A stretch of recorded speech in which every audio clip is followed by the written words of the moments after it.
Hello, everyone, and welcome back to the fanfiction reading show. That's a thing now, I guess. Today we're going to be reading a fanfiction, as that's what we do on the fanfiction show. Except today we're not going to be reading The Grim Girl. Today we're going to be reading something different. The White Rose Legacy. Another RWBY fanfiction, I guess. I like how I highlighted the name as if I was some cringy YouTuber. Then again, I am a cringy YouTuber. Surprise. Anyways, yeah, it's The White Rose Legacy by Luke Henny the Dark Soul. That was an interesting voice to go into, but... By the way, I have not told him that I was going to be reading this. It's meant to be a surprise. So, shh, don't tell him. He's not supposed to know yet. The description of this is pretty much Ruby and Weiss are currently sorry, not pretty much. Ruby and Weiss are currently happily living in Vale, teaching at Beacon and raising their own little huntress-to-be.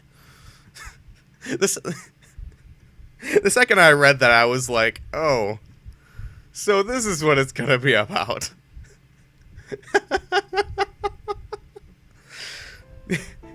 Now, I have not read anything. I have not read any of this yet, although I have done a bit of like a preview, and I have seen the chapters to be very short.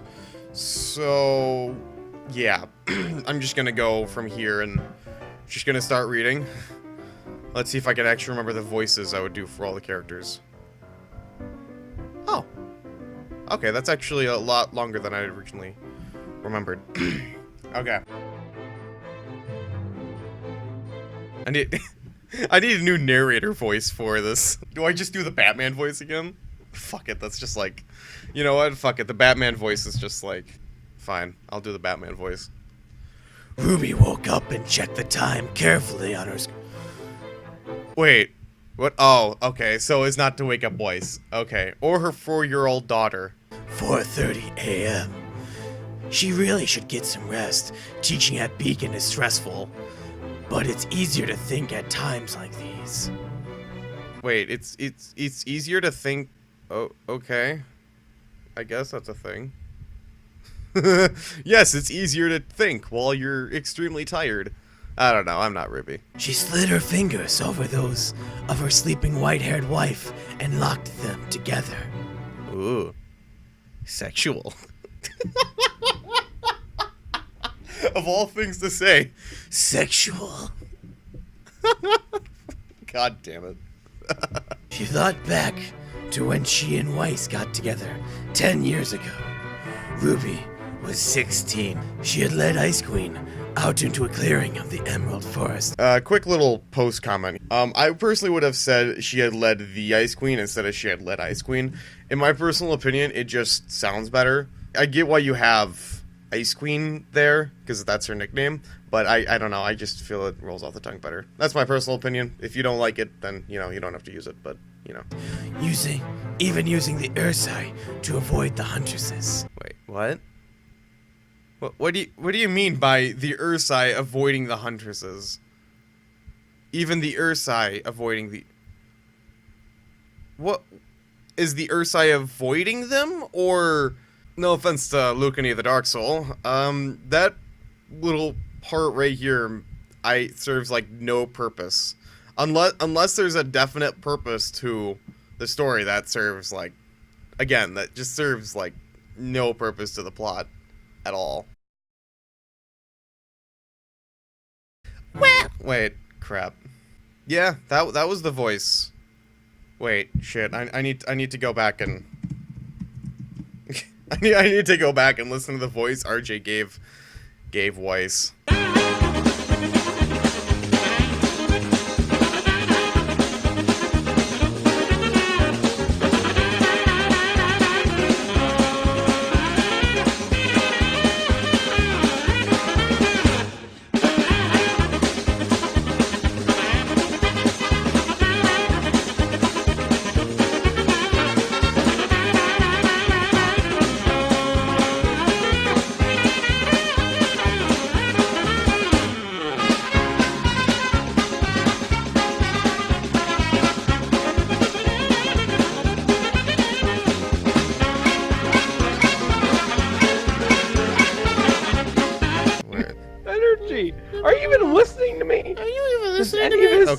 listening? Okay.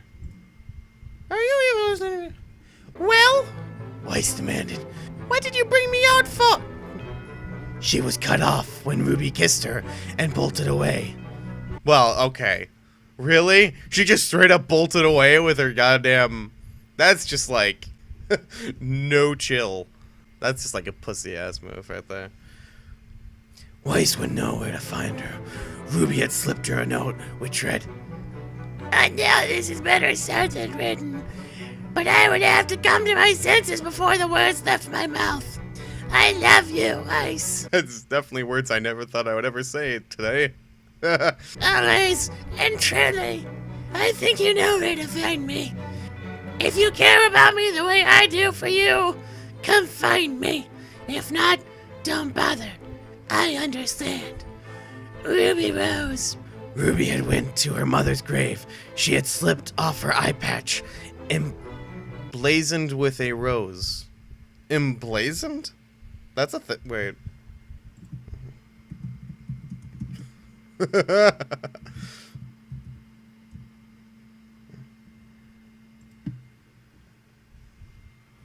Conspicuously inscribe or display.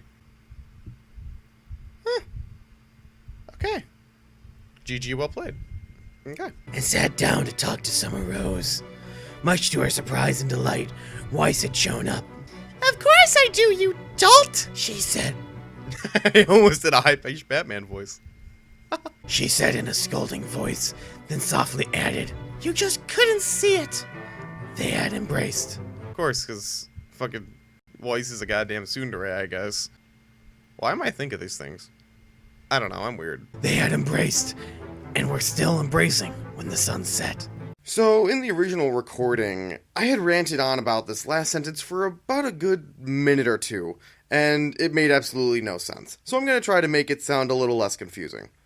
My biggest problem with this last sentence is that it threw off my sense of time. Now, don't get me wrong, I get what you were going with the sentence, and it was very cute, you know, the whole, they're embracing in the sunset. Yeah, it was cute. But, again, my biggest thing is that it threw off my sense of time.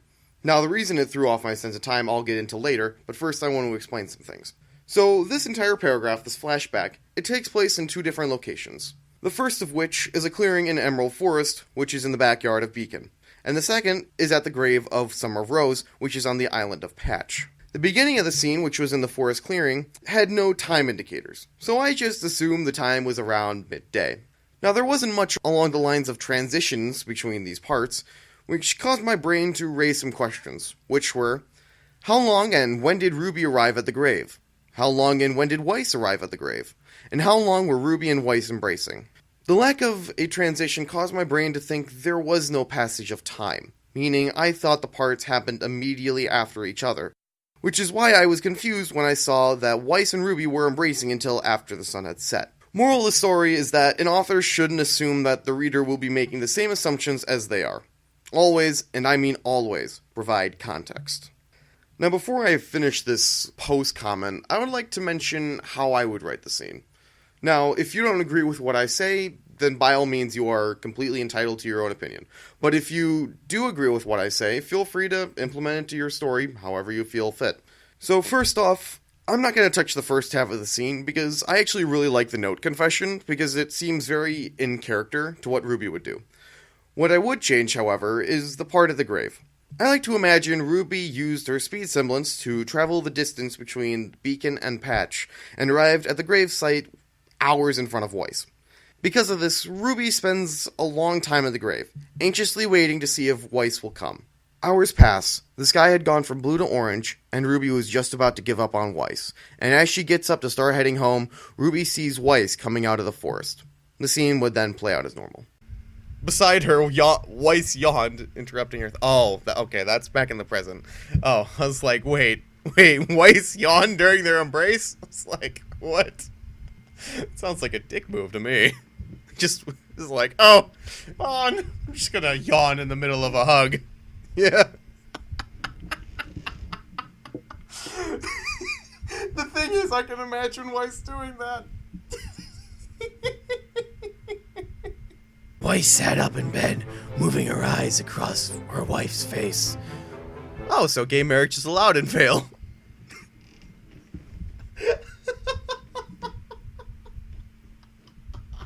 I love how that's the first thing that comes to mind when I read that. She frowned slightly when she came over to Ruby's eye patch, and Ruby could tell she was wondering if Ruby would accept Ironwood's offer. What? What offer from Ironwood? What offer? That makes no sense. Ruby smiled. Ruby smiled a sweet smile? What? What? That just seems very convoluted to say Ruby smiled a sweet smile. It just sounds really convoluted. Like, I would have maybe said Ruby smiled sweetly or something like that. Or Ruby smiled a sweet smile. It just sounds convoluted. Like, you don't need to have smiled and smile next to, in the same sentence, but even in the same pairing because of that comma. And flipped her eye patch up, revealing a robotic eye made of silver. It had looked almost just like her old eye. Is that the offer? Ironwood? Is that Iron? I don't know. I would have liked to have a little bit more. Weiss's Fuck. Weiss's sounds like it's one of those things that's really annoying to do. It's like whatchamacallit? It's like one of those. It's like trying to make a plural out of something with an S at the end. You know, like Pegasus is. Pegasus is. Fucking Pegasus is. Pegasus is. Weiss's eyes got large, and she exclaimed, a bit loudly in Ruby's opinion, "Oh!" and hugged her wife. Every single time I see wife, I immediately think, oh, gay marriage is legal in Vale. Fucking hell. For the record, I have nothing against gay marriage. It's just, my mind immediately goes to that. Why? What is wrong with my head that I immediately go to that? Ruby put her finger to Weiss's lips and said, "You'll wake her up!" and pointed at sleeping Maroon Rose? Okay. I can see that. That's Maroon. I mean, yeah, that's cute. I mean, I would have expected something more along the lines of, like, Pink Rose. You know, because, you know, it's Ruby is red, Weiss is white. Put those together and you get pink. But, yeah, Maroon Rose is cute. Anyway, school starts back up tomorrow, so I have one free day left before having to teach. That voice hurts. So I figured, why don't we enjoy it? Weiss smiled at the thought. Come on, it's time to get the team back together. Ruby carefully woke Maroon up and brought her to the car. I just gotta get Chris and Rose, she said, kissing her daughter's forehead. I'll be right back. Question. Is Maroon Rose adopted? Or did someone get was there like a bunch of like some midwife? The things that go around in my head. It's like, okay, we have a lesbian pair. Is Maroon Rose adopted? If so, where does Maroon come from? If not, was there a midwife procedure? Who got knocked up? Who's technically the father? I have no idea how this shit actually works, so. Fucking hell. I'll be right back. She went in and grabbed her scythe. She was about to leave when Weiss spun her around and kissed, causing Ruby to blush just as red as her hood. Damn. That's red. That's like really, really fucking red. I had no idea someone could blush that hard. Damn. They went out to the car. Weiss, of course, sitting in the passenger seat. Oh, Ruby's the driver in this household. I don't... Pretty sure that means nothing to the whole context of schemes, but... Oh, Ruby drives the car in this relationship.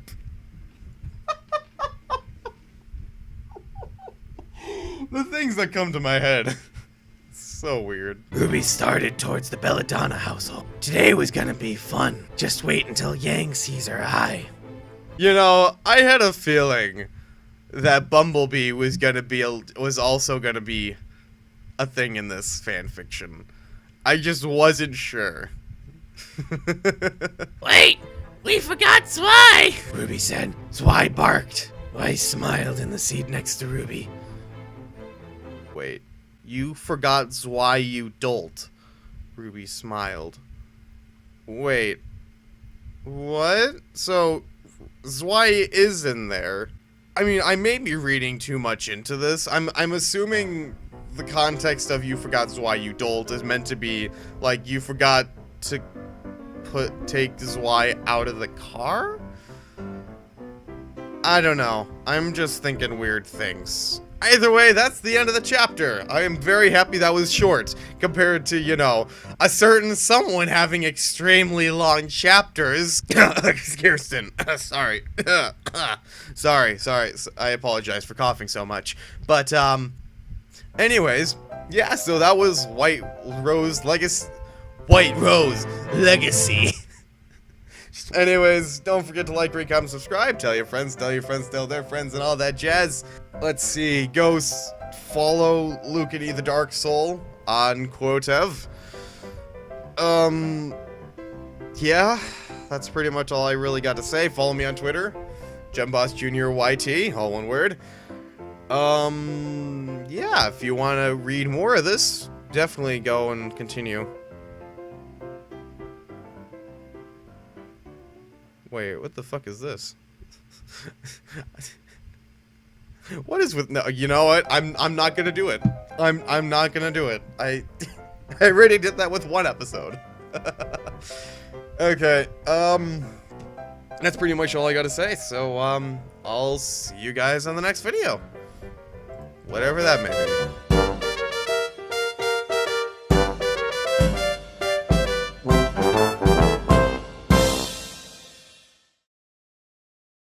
First chapter didn't take this long. Yes, the first chapter did not, in fact, take that long. Thank you, past self, for reminding me. I may or may not have forgotten what the name of this fanfiction was for a second. Are you? What is with me and forgetting to call? I completely forgotten